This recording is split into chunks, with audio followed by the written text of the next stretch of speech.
Papa, yes. How are you? How are you? Come here.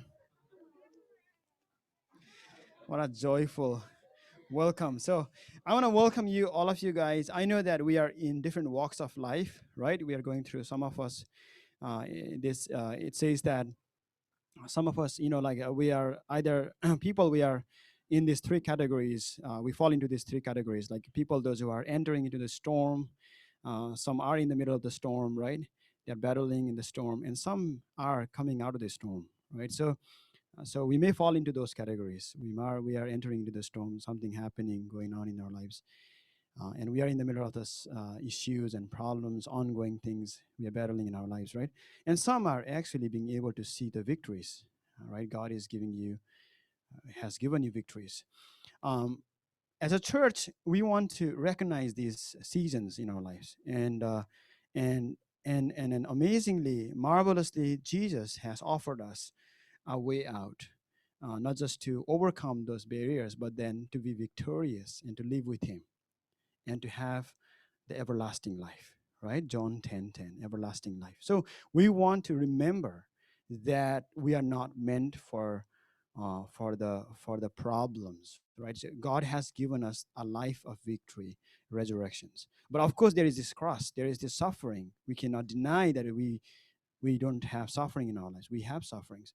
But as Christians, I want us to be reminded, like, I want to remind myself that no, God has given me health. God has, He has put a life ahead of me that is victorious, that is marvelous. And for that reason, we are walking together as a church. For that reason, we want to come alongside. We want to shoulder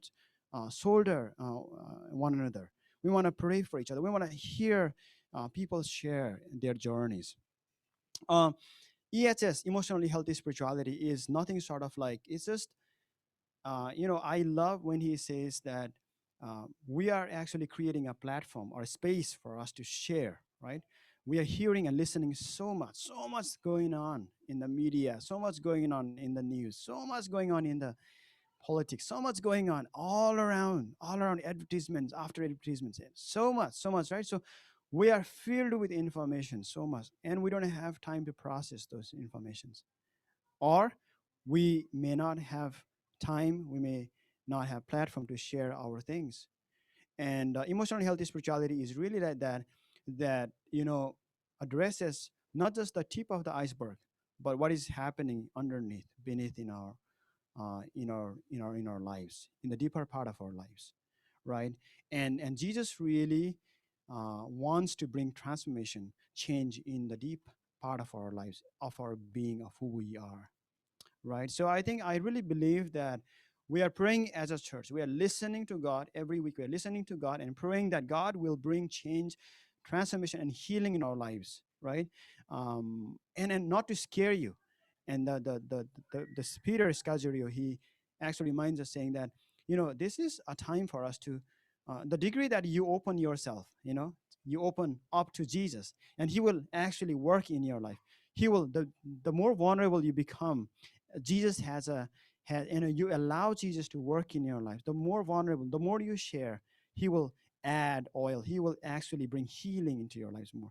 The more I see, like Triffin and I, we were just praying this morning, the more we see ourselves, the more we share, the more things are coming up, right? We sometimes we just think that, oh, I don't need any healing. I don't need any, I don't need to share. I'm just like, I know these things. Like, we have so much, like, barriers already put in there, right? But I think, the more vulnerable we become, Jesus is there to heal us. Jesus is there to sow more, right? And instead of becoming quick fixer, like, oh, let me just fix you again. Oh, let me just, like, give you this advice for you, right? So, and then for me, no, I don't wanna share. Uh, and it's very hard to become vulnerable. It's very hard to give someone to entrance, like, to open our entrance for someone to come into our lives, and we become, like, we're scared. Like, what if, like, that person knows my, all of these things. I want us to look at one of the things that in the discussions time, there is a suggested guidelines, right? So suggested guidelines helps us how to share and what to share. One of the things that I want to highlight is that when you disperse when you go into your own groups, जब तपाईँ आफ्नो ग्रुपमा जानुहुन्छ, then I think in on the lists of the symptoms है लक्षणहरू देख्नुहुन्छ त्यहाँनिर you can share at least you can see like a lot of the symptoms there like maybe 3 or 4 maybe you can share one that is on top right what you see the most. I shared last week that it is very hard for me to take a rest. I want to work, work, work. Like I want to get things done, and then I feel well. So that's not healthy, right? That's not healthy. You need rest. You need rest physically. I need to rest after my operation. I need to rest. So all of that. So take one symptom and then use not word. You maybe be able to the suggested guideline suggests us to use I word instead of we or they. Just use I word. Men's group, it was very good because then our men were just like readily they were able to share like I have this and I have that. So we went. It just like got short. Like our time, like we were just waiting for when to like when they call us back so we can go back. So and even as being pastor, like I was tempted to share, I was tempted to counsel, but then i just I just stopped and I said like I just waited, like then we were just waiting. 4 men just waiting. We shared our problems and we're just waiting, right? And then did not do nothing. And I think I like that because then, and as being pastors ministers, I want to share, I want to fix the problem, right? So but we're just like we shared our problems and we were just waiting. And I do believe that the process for us here is that we allow Jesus to heal us. We allow as much as possible to share, and make sure that yeah, of course, we will not live there like that, but at least people be able to share in your groups, like And if someone is speaking too much, too long, right?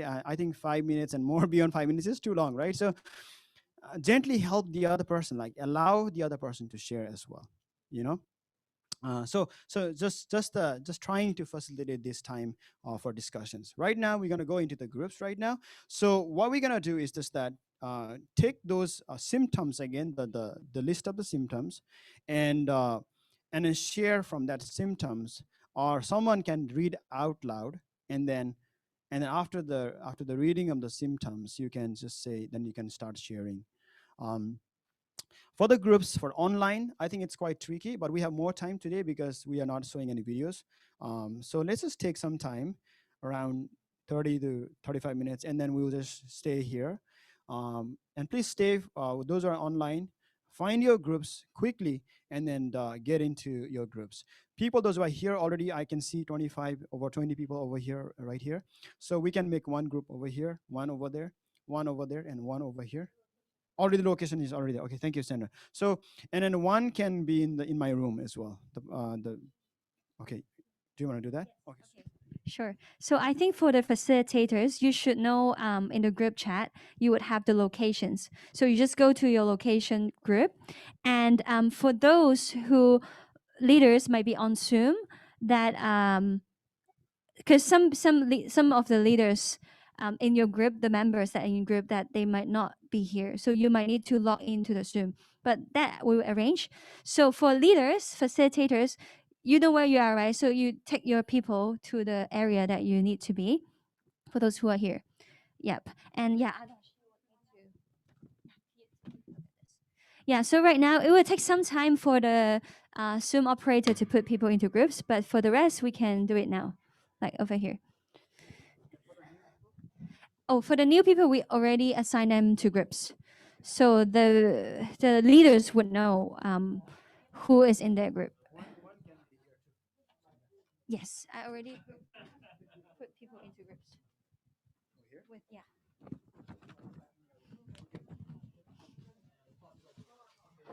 For Kel, you would be and you just follow Monte. You're taking over Jonas road to take. I'm taking over. Yes, correct.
All right, I think we are here already. So let me just read a passage from Luke 13. Yes. Let me just read a passage from Luke 13, verses 10 to 17. Luke chapter 13, verses 10 to 17. Here is a story of a crippled woman. Crippled woman. Um, I'm going to read this story with you, and could you just look at it, and we'll have a few words, and then we'll enter into a time of prayer. On a Sabbath, Jesus was teaching in one of the synagogues, and a woman was there who had been crippled by a spirit for 18 years. She was bent over and could not straighten up at all. When Jesus saw her, he called her forward and said to her, "Woman, you are set free from your infirmity." Then he put his hands on her, and immediately she straightened up and praised God. Indignant because Jesus had healed on the Sabbath, the synagogue leader said to the people, "There are 6 days for work, so come and be healed on those days, not on Sabbath." The Lord answered him, "You hypocrites, doesn't each of you on the Sabbath untie your ox or donkey from the stall and lead it out to give it water? Then should not this woman, a daughter of Abraham, whom Satan has kept bound for 18 long years, be set free on the Sabbath day from what had bound her?" When he said this, all his opponents were humiliated, but the people were delighted with all the wonderful things he was doing.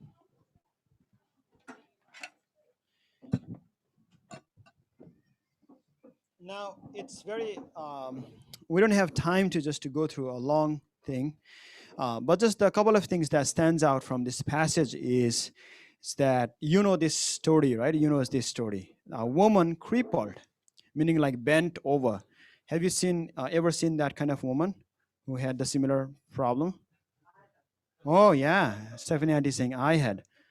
Okay, so Trifina actually wanting to do this drama. If we had like people here in the church, but we will do it later. Like, what would it feel? What would it look like that you are forever like you're bent over, right? You bent, yeah. You cannot stand up, and how does that feel like every day? It's not just every day, but it's 18 years. It's long, long, long, long time. Meaning that this woman is under the bondage, and that in Jesus like saying, he was not only the under the physical bondage, but the spirit, Satan, was keeping her under the bondage for a long time, long, long time. And what happens? How do the synagogue leader, meaning like those people, like those who knew God, they knew the law, right? How do they respond to that situation? How do they respond? How do they respond? Right? She shouldn't be here today. There are other days, right? So they really talk about the how it should be done, or they really become the legalists in the sense like they know what to do, right? But then in that, they could not see they could not see what God can do, or their own knowledge was actually keeping them from seeing the power of God, the miracle of God, or or healing someone, or like in a greater length, they were keeping they were keeping God from doing His work, right? It's a subtle thing, and it's very like it reminds us like our own place and our own position. Sometimes we become so blinded because of our own thinking that this is how it should, this is how God should work. But then in that, God is actually, Jesus did this, I think, more, yes, for this woman. He wanted to free this woman, but he did it for the people, those who were watching her every day, right?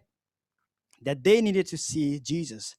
Can Jesus, his power, he can see things beyond, and then the things that the way he sees is not the way we see, right? The emphasis on Jesus saw her. Jesus saw her. And whenever Jesus sees, he sees with compassion and love. beyond the beyond the infirmities, beyond the things that we see. Like people looks at the outer appearance, but God really looks at the heart. Heart matters. Now we are really talking about the heart throughout this course, the course, like EHS course, right? So Jesus really looks at inside, what is going on inside in our lives, inside what is keeping us bondaged, what is slaving us. And I think for the 18 years really shows that it's not just one day. It's not just a one day problem. It's been there for a long time. It's been there for as a stronghold in our lives. And now which we have seen as or which we might have accepted as the normal, right? Normal issues in our lives. And we see that, oh, yeah, I go to the church, and all the other issues Jesus has really dealt with my others. He has healed me, but that issue, maybe I don't believe that Jesus can heal.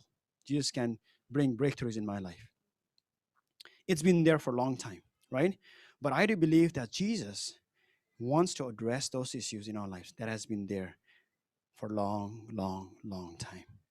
Leviticus 26:13 came out as we were praying, and then God reminded this verse to us as both Pastors Tiffin and I. And I wanted to read this out loud for all of us, those who are hearing me online, and for us here who are here. 13, Leviticus 26:13, it says that,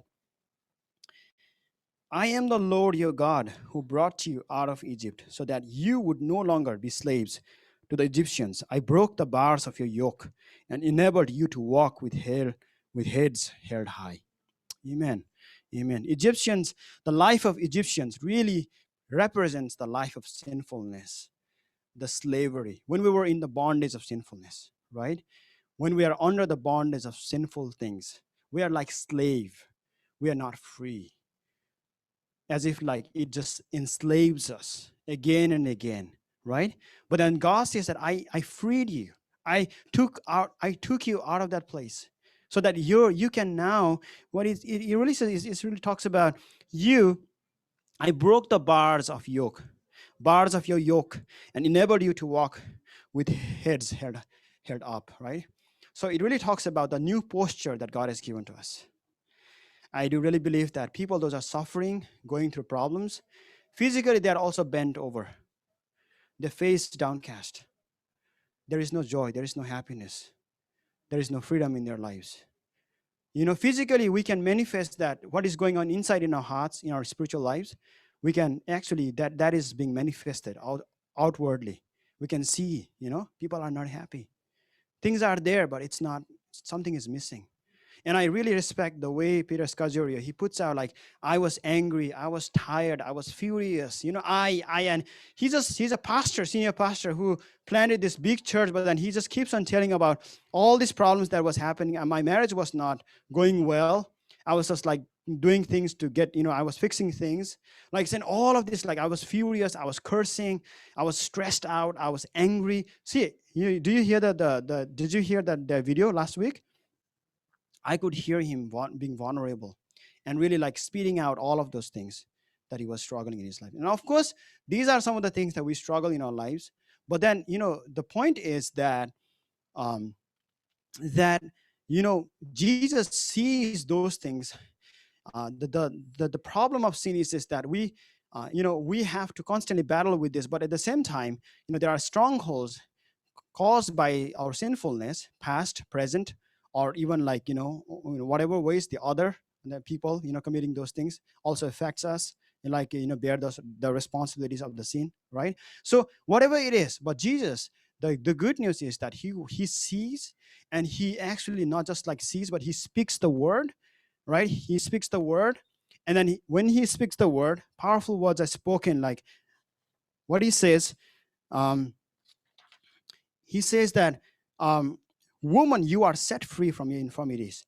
And then he actually then he touches the woman, and he places his hand and he frees that woman. And I do believe that Jesus, why we are doing this course together, is that Jesus wants to speak the words of freedom in our lives, right? And he wants us to being freed completely, and not just 10% there. Experience him completely and experience his healing in our lives. And I do respect that we do need that. my dear friends. I was not satisfied by just seeing wife come to Christ. I wanted to see the husband come to Christ as well. Wife is just like very spiritual now. He's just coming to the Lord. It's great. But husband is struggling with addictions, fighting, furious, the same, right? A cursing man. I'm not pointing anyone's man here. But that's the picture scenario, like half conversion, right? Even in a person's life, half conversion, right? We dealt with those problems. Now he started coming to the church. But then the rest of the relationship issues are still there, struggling with those things, right? So, but and God gave me hope that no, not just one person, not just 10%, but God wants us to experience fully his freedom in our lives. And it is there in the Bible. It is Jesus who does this. It is Jesus who notices. It is Jesus. He speaks the word and he brings forth the healing and redemption in our lives. And we need to be redeemed by all of the infirmities that we have in our lives, right? Will you? Will you journey? Will you take that boldness? Will you take that bold step? In every time whenever Jesus heals, he actually requires that person to stand up. The courage, to have that courage to stand up and say, can you come forward? Right? Jesus said, like, come forward. To the 12 years bleeding, the woman as well. Like Jesus called out in the crowd, said, who is that person who touched me? Right? And really, Jesus really wanted that person to recognize that this is the thing that is havocing your life. This is the thing that is destroying your life. And today, if you bring those things, if you share those things, and if you bring those things into the light, then it'll be broken. Its power, its grip will be broken forever in your lives. And that's where the power in sharing lies, right? We hide, but then Jesus wants to break this, bringing it into the light. And we know that the light, Jesus himself is the light. And I think let's just at this last moments, um, what are those? What might be that area that you want Jesus to touch, speak? What might be that corner, the deepest part of your heart? That you want Jesus to touch. Would you bring that forward to Jesus? Will you have courage to say, Lord, I have that? You can raise your hands and or ask for prayers or anything, but just let's enter into a time of prayer and